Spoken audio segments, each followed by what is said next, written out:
नमस्कार। आकाशवाणी से प्रस्तुत है समाचार प्रभात।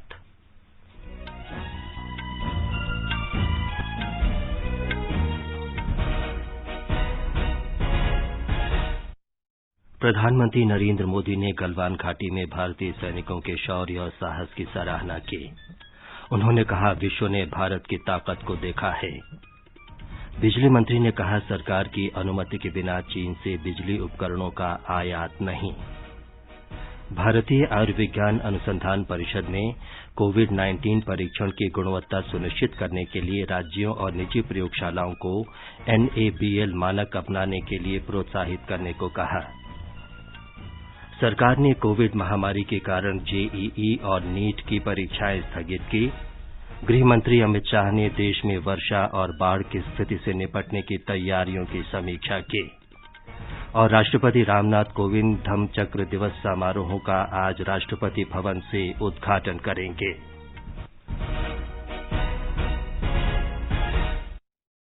समाचार प्रभात के इस अंक में अपने सहयोगी आनंद श्रीवास्तव के साथ मैं विमलेंदु पांडे।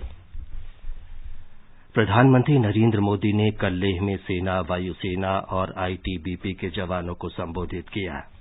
उन्होंने कहा कि सैनिकों का बलिदान और साहस अतुलनीय है और ये देश को सशक्त बनाने के लिए महत्वपूर्ण है। प्रधानमंत्री ने गलवान घाटी में शहीद हुए बहादुर सैनिकों को एक बार फिर श्रद्धांजलि अर्पित की। उन्होंने कहा कि विस्तारवाद का युग समाप्त हो गया है और ऐसी ताकतें मिट गई हैं। विस्तारवाद का युग समाप्त हो चुका है। ये युग विकासवाद का है। तेजी से बदलते हुए समय में विकासवाद ही प्रासंगिक है और विकासवाद ही भविष्य का आधार भी है। बीती शताब्दियों में विस्तारवाद ने ही मानवता का सबसे ज्यादा हित किया। विस्तारवाद की जीत जब किसी पर सवार हुई है, उसने हमेशा विश्व शांति के सामने खतरा पैदा किया है। इतिहास गवाह है कि ऐसी ताकतें मिट गई हैं। प्रधानमंत्री ने सेना के जवानों को संबोधित करते हुए कहा कि भारतीय सैनिकों का साहस पर्वत चोटी से भी ऊंचा है।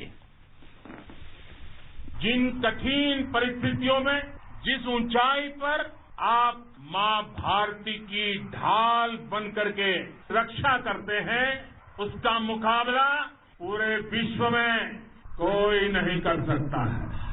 आपका साहस उस ऊंचाई से भी ऊंचा है जहां आप तैनात हैं। आपका निश्चय उस घाटी से भी सख्त है जिसको रोज आप अपने कदमों से नापते हैं। आपकी भुजाएं उन चट्टानों जैसी मजबूत है जो आपके इर्द गिर्द खड़ी है। प्रधानमंत्री ने कहा कि सैनिकों की बहादुरी का संदेश पूरी दुनिया में गया है और सबको भारत की ताकत का पता चल गया है। दुनिया ने आपका अदम्य साहस देखा है। भारत माता के दुश्मनों ने आपकी फायरगोई देखी है और आपकी फ्यूरी भी। लद्दाख का तो ये पूरा हिस्सा, ये भारत का मस्तक 130 करोड़ भारतीयों के मान सम्मान का प्रतीक है। ये भूमि भारत के लिए सर्वस्व त्याग करने के लिए हमेशा तैयार रहने वाले राष्ट्रभक्तों की धरती है। इससे पहले प्रधानमंत्री कल सुबह अचानक लेह पहुंचे। इस दौरे में उनके साथ प्रमुख रक्षा अध्यक्ष जनरल बिपिन रावत और थल सेना अध्यक्ष मनोज मुकुंद नरवणे भी थे। चीन के साथ तनाव के बीच निमू में अग्रिम चौकी पर मौजूद वरिष्ठ अधिकारियों ने प्रधानमंत्री को मौजूदा स्थिति की जानकारी दी। रक्षा मंत्री राजनाथ सिंह ने कहा है कि प्रधानमंत्री का लद्दाख दौरा और सैनिकों के साथ उनकी बैठक उत्साहजनक है। उन्होंने कहा कि सेना की बदौलत देश की सीमाएं हमेशा सुरक्षित रही हैं। रक्षा मंत्री ने इस पहल के लिए प्रधानमंत्री को धन्यवाद दिया। गृह मंत्री अमित शाह और सूचना एवं प्रसारण मंत्री प्रकाश जावड़ेकर ने कहा है कि प्रधानमंत्री नरेंद्र मोदी के लेह दौरे से हमारे जवानों का मनोबल बढ़ेगा। राष्ट्रपति रामनाथ कोविंद धम्मचक्र दिवस के रूप में मनाए जाने वाले आषाढ़ पूर्णिमा समारोहों का आज राष्ट्रपति भवन से उद्घाटन करेंगे। इन समारोहों का आयोजन केंद्रीय संस्कृति मंत्रालय के सहयोग से अंतर्राष्ट्रीय बौद्ध परिसंघ कर रहा है। इस अवसर पर प्रधानमंत्री नरेंद्र मोदी भगवान बुद्ध के संदेशों और उनके अष्टांगिक मार्ग पर वीडियो कॉन्फ्रेंसिंग के जरिए संबोधन करेंगे। धम्म चक्र दिवस उत्तर प्रदेश में वाराणसी के निकट सारनाथ में अपने पहले 5 शिष्यों को भगवान बुद्ध के प्रथम उपदेश के उपलक्ष्य में मनाया जाता है। विश्व भर में बौद्ध धर्मावलंबी इसे धम्म चक्र प्रवर्तन दिवस के रूप में मनाते हैं। केंद्रीय मंत्री प्रहलाद पटेल और किरेन रिजिजू भी उद्घाटन समारोह को संबोधित करेंगे। इस अवसर पर मंगोलिया के राष्ट्रपति का विशेष संदेश पढ़ा जाएगा। सदियों से मंगोलिया में संरक्षित भारतीय मूल की मूल्यवान बौद्ध पांडुलिपि श्री कोविंद को भेंट की जाएगी। ये दिन गुरुओं के प्रति आदर और श्रद्धा के प्रतीक गुरु पूर्णिमा के रूप में मनाया जाता है। दुनिया के विभिन्न हिस्सों के बौद्ध धर्म गुरुओं और विद्वानों के संदेश सहित कई कार्यक्रम सारनाथ और बोधगया से संचालित किए जाएंगे। कोरोना महामारी के कारण पूरे कार्यक्रम का संचालन वर्चुअल रूप से किया जा रहा है। दुनिया भर में लगभग 30 लाख श्रद्धालु लाइव वेबकास्ट के माध्यम से आज का कार्यक्रम देख सकेंगे। केंद्रीय बिजली मंत्री आर.के. सिंह ने कहा है कि सरकार के आदेश के बिना चीन से बिजली उपकरणों का आयात की अनुमति नहीं होगी। उन्होंने कहा कि आयात की इन चीजों को ट्रोजन के रूप में इस्तेमाल किया जा सकता है, जिससे देश में पावर ग्रिड बंद होने का संकट पैदा हो सकता है। राज्यों के बिजली मंत्रियों के वर्चुअल सम्मेलन में श्री सिंह ने कहा कि चीन या किसी अन्य देश से बिजली संबंधी सभी उपकरणों और कलपुर्जों के आयात के लिए सरकार की अनुमति आवश्यक होगी। इस तरह की सभी चीजों का बिजली मंत्रालय द्वारा निर्धारित प्रमाणित प्रयोगशालाओं में गहन निरीक्षण किया जाएगा, ताकि ये सुनिश्चित किया जा सके कि उनमें कोई मालवेयर या साइबर खतरा तो मौजूद नहीं है। श्री सिंह ने बिजली उपकरणों के भारतीय निर्माताओं को प्रोत्साहन देने की आवश्यकता पर बल दिया। भारतीय आयुर्विज्ञान अनुसंधान परिषद आईसीएमआर ने सभी राज्यों और केंद्र शासित प्रदेशों को पत्र लिखा है कि निजी प्रयोगशालाओं को कोविड-19 की जांच के लिए एनएबीएल से मान्यता प्राप्त करने के लिए प्रोत्साहित करें। एनएबीएल चिकित्सा संबंधी परीक्षण प्रयोगशालाओं का प्रत्यायन करने वाला संगठन है। आईसीएमआर के अपर महानिदेशक जीएस टूटेजा ने अपने पत्र में कहा है कि कई प्रयोगशालाएं पहली बार कोविड-19 की जांच कर रही है, इसलिए ये जरूरी है कि वे एनएबीएल के नियमों का पालन करें और निजी प्रयोगशालाओं के लिए निर्धारित प्रत्यायन प्राप्त करें। पत्र में कहा गया है कि आईसीएमआर ने निजी प्रयोगशालाओं में कोविड-19 की जांच के लिए एनएबीएल की मान्यता प्राप्त करने का अनिवार्य मानदंड तय किया है। इनमें वे प्रयोगशालाएं भी शामिल हैं जिनके पास ट्रूनेट और सीबी-नाट माध्यम उपलब्ध हैं। आईसीएमआर ने कहा है कि जांच की गुणवत्ता और जांच परिणाम की सही व्याख्या करने के लिए एनएबीएल से प्रत्यायन प्राप्त करना आवश्यक है। आईसीएमआर ने अपने पत्र में कहा है कि कोविड-19 की गंभीरता को ध्यान में रखते हुए एनएबीएल ने मान्यता देने की प्रक्रिया तेज कर दी है और 7 दिन में स्वीकृति दे दी जाती है। पत्र में यह भी कहा गया है कि कोविड-19 की मौजूदा स्थिति में सभी राज्यों में जांच बढ़ाया जाना जरूरी है। आईसीएमआर सभी क्लिनिकल परीक्षण पूरी होने के बाद 15 अगस्त से स्वदेशी कोविड-19 वैक्सीन जारी करने की योजना बना रही है। आईसीएमआर ने यह महत्वपूर्ण कोविड-19 वैक्सीन विकसित करने के लिए भारत बायोटेक इंटरनेशनल लिमिटेड के साथ भागीदारी की है। भारत बायोटेक से यह सुनिश्चित करने को कहा गया है कि परीक्षण के लिए मरीजों के नाम दर्ज करने की प्रक्रिया 7 जुलाई तक पूरी कर ली जाए। एक रिपोर्ट। आईसीएमआर और भारत बायोटेक ने संभावित कोविड-19 वैक्सीन के विकास के लिए हाथ मिलाया है। भारत बायोटेक ने इस लक्ष्य को पूरा करने के लिए अपने प्रयासों को गति दे दी है। हालांकि अंतिम परिणाम इस परियोजना में शामिल सभी क्लिनिकल ट्रायल साइटों के सहयोग पर निर्भर करेगा। कोविड-19 से निपटने के लिए भारत द्वारा विकसित किया जाने वाला यह पहला स्वदेशी टीका है और सरकार की शीर्ष प्राथमिकता में शामिल है। वैक्सीन SARS-CoV-2 स्ट्रेन से लिया गया है, जिसे ICMR national institute of virology Pune द्वारा अलग किया गया है। हाल ही में central drug standard control organisation ने भारत बायोटेक इंडिया को कोवैक्सीन नामक कोरोना वैक्सीन के लिए मानव परीक्षण करने की मंजूरी दी है। भूपेंद्र सिंह, आकाशवाणी समाचार, दिल्ली। केंद्र सरकार ने कोविड महामारी के कारण मेडिकल और इंजीनियरिंग के राष्ट्रीय पात्रता प्रवेश परीक्षा नीट और संयुक्त प्रवेश परीक्षा जेईई स्थगित कर दी है। मानव संसाधन विकास मंत्री रमेश पोखरियाल निशंक ने बताया कि छात्रों की सुरक्षा और शिक्षा की गुणवत्ता को ध्यान में रखते हुए ये निर्णय किया गया है।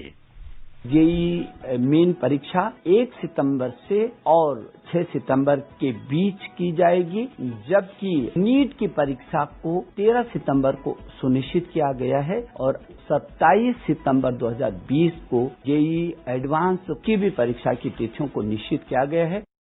जम्मू कश्मीर में कृषि उत्पादन और किसान कल्याण विभाग के प्रधान सचिव नवीन चौधरी ने अभिसरण और आत्मनिर्भर भारत योजना के जरिए किसानों की आय दोगुनी करने पर जोर दिया है। उन्होंने कल जम्मू में हुई बैठक में मूल्य संवर्धन, प्रसंस्करण, ग्रेडिंग और पैकेजिंग को लोकप्रिय बनाने के लिए आत्मनिर्भर भारत योजना के उपयोग पर जोर दिया। उन्होंने जम्मू क्षेत्र में फार्म गेट सुविधाओं को विकसित करने की योजना के तहत परियोजनाएं शुरू करने की हिमायत की। कैबिनेट सचिव ने कल उच्च स्तरीय बैठक में राज्यों और केंद्र शासित प्रदेशों के साथ कोविड-19 से निपटने की तैयारियों की समीक्षा की। केंद्रीय स्वास्थ्य मंत्रालय के अधिकारी ने बताया कि कोविड-19 मरीजों की जल्द पहचान और समय से क्लिनिकल प्रबंधन के कारण स्वस्थ होने की प्रतिदिन दर बढ़ रही है। पिछले 24 घंटे के दौरान 20,000 से अधिक कोविड रोगी स्वस्थ हुए। देश में अब तक कुल 3,79,891 कोविड रोगी ठीक हो चुके हैं। कोविड-19 से स्वस्थ होने की दर 60.73% हो गई है। अधिकारी ने बताया कि अभी 2,27,000 से अधिक मरीजों का इलाज चल रहा है। विश्व स्वास्थ्य संगठन ने कोरोना वायरस के गंभीर खतरों का सामना कर रहे देशों से एक दूसरे से कहासुनी की बजाय जमीनी वास्तविकताओं को समझने और इस बीमारी पर नियंत्रण का प्रयास करने को कहा है। विश्व स्वास्थ्य संगठन के आपात स्थितियों के निदेशक माइकल रेयान ने जिनेवा में पत्रकारों से कहा कि लोगों को अब जागृत होने की जरूरत है। उन्होंने कहा कि आंकड़े झूठ नहीं बोलते और जमीनी वास्तविकता मिथ्या नहीं होती है। उन्होंने जोर देकर कहा कि महामारी पर नियंत्रण के प्रयास में कभी देरी नहीं होती। संयुक्त अरब अमारात यूएई में कोविड-19 की जांच तेज होने के साथ ही 672 नए मरीजों का पता लगा है। इसके साथ ही यूएई में कोविड रोगियों की संख्या 50,141 हो गई है। यूएई के स्वास्थ्य मंत्रालय के अनुसार विभिन्न नागरिकताओं वाले संक्रमित लोगों की स्थिति स्थिर है और उनकी जरूरी देखभाल की जा रही है। दिल्ली में पिछले 24 घंटों में कोरोना संक्रमण के 2,520 नए मामले सामने आए, जिसमें कुल मामले बढ़कर 94,695 हो गए हैं। दिल्ली सरकार ने बताया है कि कोरोना संक्रमित 65,000 से अधिक लोग अब तक स्वस्थ हुए हैं। पिछले 24 घंटों में 2,617 व्यक्ति स्वस्थ हुए हैं, जबकि 59 व्यक्तियों की मृत्यु हुई है। मरने वालों की कुल संख्या बढ़कर 2,923 हो गई है। महाराष्ट्र में कोरोना के 6,364 नए मामले सामने आने से संक्रमण की संख्या 1,92,990 पहुंच गई है। राज्य के स्वास्थ्य विभाग के अनुसार प्रदेश में संक्रमण के सक्रिय मामले 79,911 हैं, जबकि 1,04,000 मरीज अब तक स्वस्थ हुए हैं। महाराष्ट्र में मृतकों की संख्या अब 8,376 हो गई है। अब तक 10,49,277 लोगों की जांच की जा चुकी है। पश्चिम बंगाल सरकार ने कोविड महामारी को देखते हुए मास्क लगाने और सुरक्षित दूरी बनाए रखने के नियमों का उल्लंघन करने पर दंडात्मक कार्रवाई करने का फैसला किया है। राज्य के गृह सचिव अलापन बंदोपाध्याय ने आदेश जारी करते हुए कहा कि सभी जिला प्रशासकों और नगर निगमों को कड़ाई से इसका अनुपालन सुनिश्चित करने को कहा गया है। केंद्र शासित प्रदेश जम्मू कश्मीर में कोरोना महामारी से कल 4 और लोगों की मौत हो गई। इस महामारी से जान गंवाने वालों की कुल संख्या 119 हो गई है। पिछले 24 घंटे में 170 लोगों में संक्रमण की पुष्टि हुई है। संक्रमितों की संख्या 8,000 के पार चली गई है। 2,825 रोगियों का उपचार चल रहा है। अब तक 5,075 लोग उपचार के बाद स्वस्थ हो चुके हैं। जम्मू कश्मीर में कोविड-19 से ठीक होने की मौजूदा दर 63.37% है। ये समाचार आकाशवाणी से प्रसारित किए जा रहे हैं। समाचार प्रभात में आपका फिर स्वागत है। आगे बढ़ने से पहले एक नजर फिर से मुख्य समाचारों पर। प्रधानमंत्री नरेंद्र मोदी ने गलवान घाटी में भारतीय सैनिकों के शौर्य और साहस की सराहना की। उन्होंने कहा, विश्व ने भारत की ताकत को देखा है। बिजली मंत्री ने कहा, सरकार की अनुमति के बिना चीन से बिजली उपकरणों का आयात नहीं। भारतीय आयुर्विज्ञान अनुसंधान परिषद ने कोविड-19 परीक्षण की गुणवत्ता सुनिश्चित करने के लिए राज्यों से निजी प्रयोगशालाओं को NABL मानक अपनाने के लिए प्रोत्साहित करने को कहा। सरकार ने कोविड महामारी के कारण JEE और नीट की परीक्षाएं स्थगित की। गृह मंत्री अमित शाह ने देश में वर्षा और बाढ़ की स्थिति से निपटने की तैयारियों की समीक्षा की और राष्ट्रपति रामनाथ कोविंद धम्मचक्र दिवस समारोहों का आज राष्ट्रपति भवन से उद्घाटन करेंगे। केंद्रीय गृह मंत्री अमित शाह ने कल वरिष्ठ अधिकारियों के साथ मानसून की वर्षा के साथ बाढ़ की स्थितियों से निपटने की तैयारियों की समीक्षा की। गृह मंत्री ने बाढ़ की विभीषिका रोकने और जान माल का नुकसान कम से कम करने की सुनियोजित योजना तैयार करने का निर्देश दिया। उन्होंने पूर्वानुमान के आधार पर बाढ़ की पूर्व जानकारी देने की स्थायी व्यवस्था विकसित करने के लिए विभिन्न एजेंसियों के साथ बेहतर समन्वय पर बल दिया। बिहार, उत्तर प्रदेश और पूर्वोत्तर राज्यों में बाढ़ की समस्या के स्थायी समाधान के लिए समयबद्ध कार्य योजना बनाने को भी कहा है। जलाशयों के समय पर पानी छोड़ने और बाढ़ की रोकथाम के लिए श्री शाह ने जल शक्ति मंत्रालय और केंद्रीय जल आयोग को प्रमुख बांधों की भंडारण क्षमता के आकलन का भी निर्देश दिया। प्रधानमंत्री नरेंद्र मोदी ने असम में बाढ़ में मारे गए लोगों के निकट परिजन को प्रधानमंत्री राष्ट्रीय राहत कोष से 2-2 लाख रुपए की अनुग्रह राशि मंजूर की है। श्री मोदी ने असम के मुख्यमंत्री सर्बानंद सोनोवाल से कल बात की तथा राज्य में बाढ़ और भूस्खलन की स्थिति की समीक्षा की। प्रधानमंत्री ने केंद्र की ओर से हर संभव सहायता का आश्वासन भी दिया। मध्य प्रदेश में पुलिस ने कोरोना महामारी के दौर में तनाव और अन्य कारणों से आत्महत्या की बढ़ती घटनाओं पर नियंत्रण के लिए हेल्पलाइन सेवा शुरू की है। इसका उद्देश्य तनावग्रस्त लोगों की मदद करना है। इस अभियान के तहत हेल्पलाइन सेवा लेने वाले लोगों की जानकारी पूरी तरह गोपनीय रखी जाएगी। आसपास नामक इस हेल्पलाइन सेवा को बैतूल जिला पुलिस ने शुरू किया है, जिससे कोई भी व्यथित, परेशान या अवसादग्रस्त व्यक्ति खुद को अकेला न समझे। बैतूल एएसपी श्रद्धा जोशी ने आकाशवाणी को बताया कि यह सेवा 24 घंटे उपलब्ध है। पुलिस जरूरतमंद व्यक्तियों को मनोचिकित्सक की सेवाएं भी उपलब्ध कराएगी। अगर केस बहुत क्रिटिकल है और हमें लग रहा है कि संबंधित व्यक्ति को सुनवाई की आवश्यकता है या फिर हमारी सहायता की आवश्यकता है, तो तुरंत हमारा फास्ट रिस्पांस व्हीकल वहां जाएगा और अगर किसी मेडिकल फैसिलिटीज की उसको आवश्यकता है तो वो भी संबंधित तक पहुंचाई जाएगी। वहीं क्लिनिकल साइकोलॉजी विशेषज्ञ मयंक राजपूत ने बताया कि अवसादग्रस्त व्यक्ति को पहचान कर उन्हें आत्महत्या जैसे कदम उठाने से बचाया जा सकता है। अगर आपको इससे ज्यादा कहीं मानसिक तनाव है तो आपको काउंसलिंग की सुविधाएं भी दी जाएगी, किसी डॉक्टर के पास रेफर किया जाएगा। उम्मीद की जा रही है कि इस अभियान के सकारात्मक परिणाम होंगे। बैतूल से मयंक भार्गव के साथ संजीव शर्मा, आकाशवाणी समाचार, भोपाल। गुजरात में पिछले 24 घंटों में 687 लोगों में कोरोना वायरस की पुष्टि के बाद राज्य में कोविड संक्रमित लोगों की संख्या 34,686 हो गई है। हमारी संवाददाता ने राज्य के स्वास्थ्य विभाग के हवाले से बताया है कि और 19 लोगों की मौत के बाद इस महामारी से मरने वालों की संख्या 1,906 हो गई है।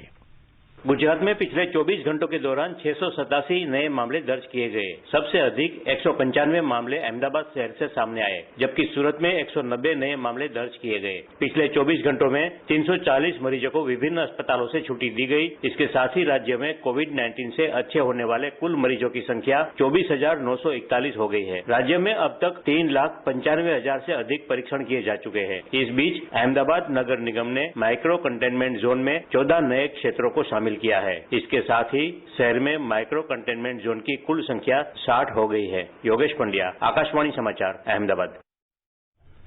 तमिलनाडु में कल 4,329 लोगों में कोरोना संक्रमण की पुष्टि होने से संक्रमितों की संख्या 1 लाख से अधिक हो गई है। विश्लेषकों का कहना है कि मार्च में राज्य में पहला मामला सामने आने के बाद 103 दिनों में ये आंकड़ा 50,000 से अधिक हो गया था। अगले 16 दिनों में ये दोगुना होकर 1 लाख हो गया।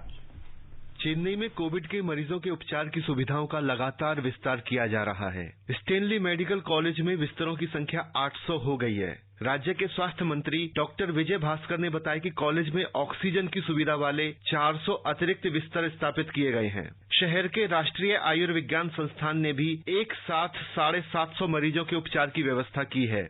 चेन्नई के ताम्बरम सैनिटोरियम में भी 500 बिस्तरों की व्यवस्था की गई है। इस बीच तमिलनाडु में कोरोना से संक्रमित लोगों का आंकड़ा 1 लाख को पार कर गया है। हालांकि इनमें से 60% लोग स्वस्थ हो चुके हैं। राज्य में मृत्यु दर 1.35 है। चेन्नई से जयसिंह की रिपोर्ट के साथ समाचार कक्ष से श्रीराम शर्मा। कर्नाटक में एक आयुर्वेद चिकित्सक गिरधर काजे ने बंगलुरु में कोविड-19 की आयुर्वेदिक दवा का परीक्षण किया है। ये परीक्षण विक्टोरिया कोविड अस्पताल में कोरोना वायरस की पुष्टि वाले 10 रोगियों पर किया गया। बंगलुरु मेडिकल कॉलेज की नैतिक आचरण समिति और भारतीय चिकित्सा परीक्षण पंजीयक कार्यालय ने इस परीक्षण को मंजूरी दी थी। डॉक्टर गिरधर काजे ने आकाशवाणी को बताया कि विक्टोरिया कोविड हॉस्पिटल में कोरोना के 10 मरीजों पर इस आयुर्वेदिक दवा का क्लिनिकल ट्रायल किया गया, जिसके सकारात्मक नतीजे आए हैं। ये मरीज 9 दिन में स्वस्थ हो गए और इनकी जांच रिपोर्ट नेगेटिव आई है। These two Ayurvedic medicines, namely Bhaumya and Satmya tablets, the cure was established within 3 to 9 days.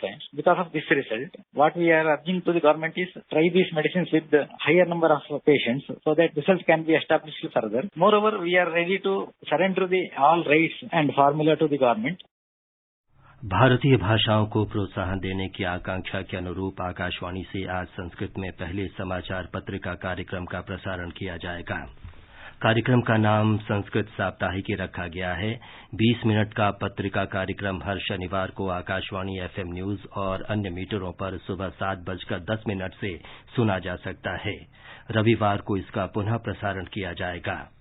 कार्यक्रम में सप्ताह भर की प्रमुख गतिविधियां संस्कृत साहित्य दर्शन, इतिहास, कला और संस्कृति में निहित मानवीय मूल्यों को प्रकट करने वाली सूक्ति, प्रसंग, ज्ञान विज्ञान, बाल वल्लरी, एक भारत श्रेष्ठ भारत और अनविक्षिकी खंड शामिल होंगे।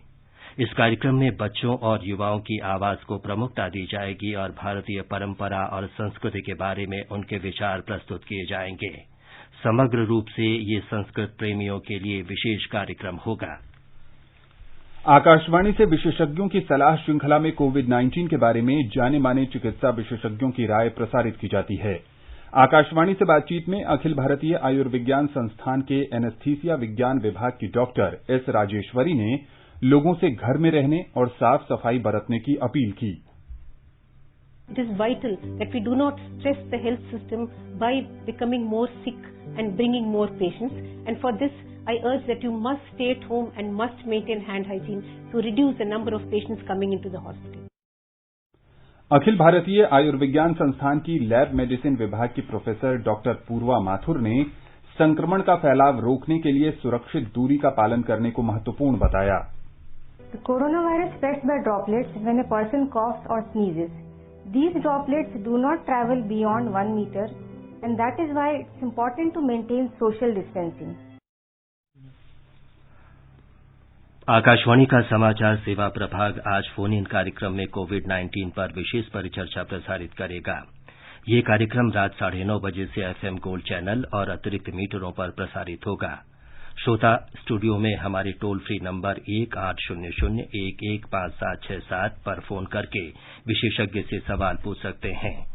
011-233-14444 पर भी सवाल पूछे जा सकते हैं। #AskAIR का इस्तेमाल कर Twitter handle @AIR news alerts पर भी सवाल पोस्ट किए जा सकते हैं। खेल मंत्री किरेन रिजिजू ने कल कहा कि उनका मंत्रालय 2024 और 2028 के ओलंपिक खेलों के लिए युवा चैंपियन एथलीट बनाने के उद्देश्य से target Olympic podium scheme junior आरंभ करेगा। अभी टॉप्स योजना सीनियर एथलीटों के लिए है, जिनकी पहचान ओलंपिक प्रतिस्पर्धाओं में पदक हासिल करने वाले खिलाड़ियों के तौर पर की गई है। इनमें भारत के शीर्ष एथलीट शामिल हैं। मौसम विभाग ने मुंबई और तटवर्ती जिलों में आज भारी से बहुत भारी वर्षा का अनुमान व्यक्त करते हुए ऑरेंज अलर्ट जारी किया है। मुंबई नगर निकाय से सभी तैयारियां चुस्त दुरुस्त रखने को कहा गया है ताकि किसी भी अप्रिय स्थिति से निपटा जा सके।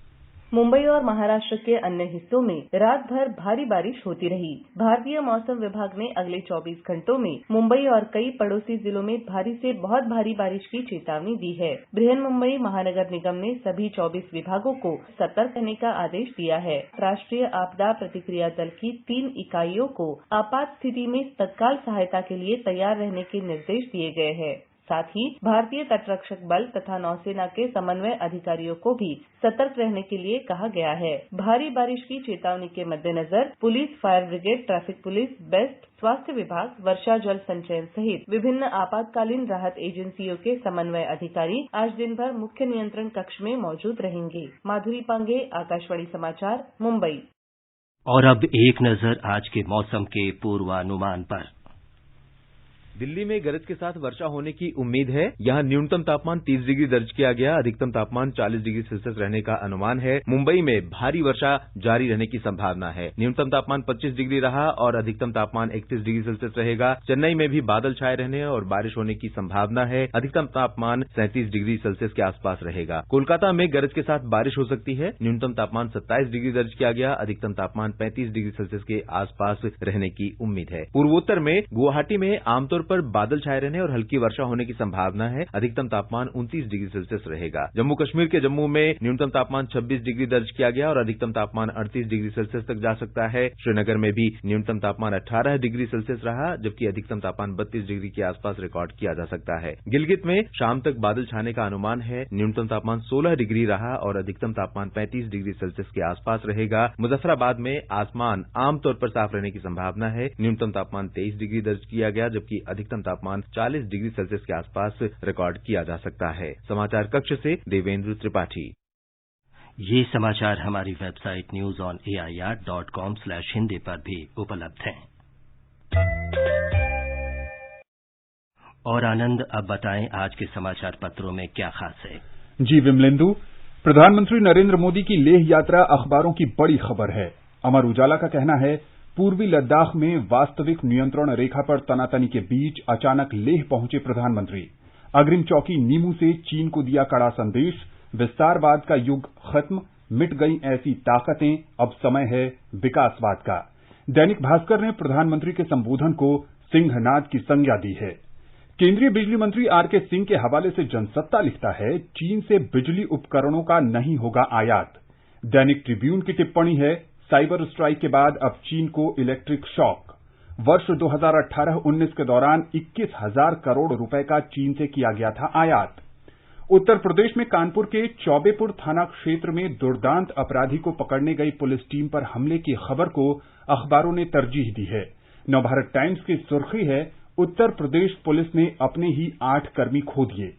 दैनिक जागरण की बड़ी खबर है, 15 अगस्त को कोरोना वायरस की स्वदेशी वैक्सीन लॉन्च करने की तैयारी। 140 वैक्सीन पर दुनिया भर में चल रहा है काम, लेकिन भारत निकल सकता है सबसे आगे। दैनिक भास्कर सीरम इंस्टीट्यूट के सीईओ के हवाले से लिखता है, दुनिया की 70% वैक्सीन मेड इन इंडिया है, मौजूदा टैलेंट और टेक्नोलॉजी के साथ हम आगे बढ़ेंगे।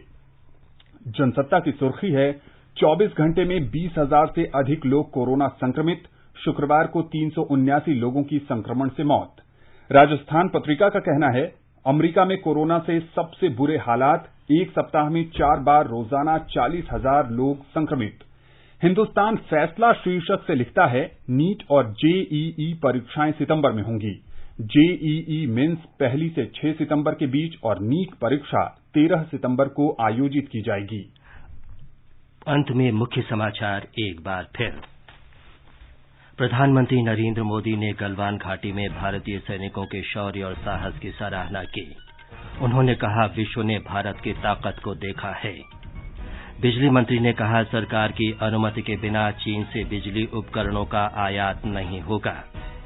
भारतीय आयुर्विज्ञान अनुसंधान परिषद ने कोविड-19 परीक्षण की गुणवत्ता सुनिश्चित करने के लिए राज्यों से निजी प्रयोगशालाओं को NABL मानक अपनाने के लिए प्रोत्साहित करने को कहा। सरकार ने कोविड-19 महामारी के कारण जेईई और नीट की परीक्षाएं स्थगित की। और गृह मंत्री अमित शाह ने देश में वर्षा और बाढ़ की स्थिति से निपटने की तैयारियों की समीक्षा की। इसके साथ ही समाचार प्रभात का ये अंक समाप्त हुआ। नमस्कार।